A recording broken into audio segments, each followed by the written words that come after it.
Olá pessoal, beleza? Hoje a gente vai efetuar um disparo na garrafa PET, 70 libras de ar comprimido.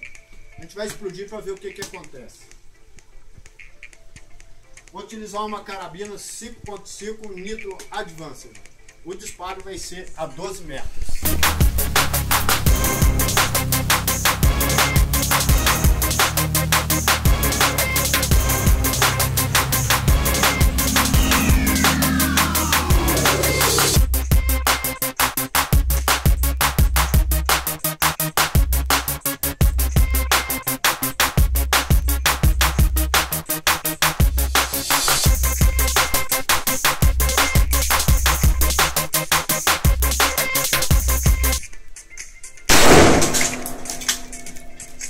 Meu Deus!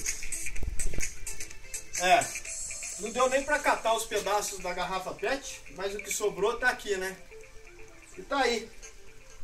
Missão cumprida e explodiu a garrafa. Até o próximo.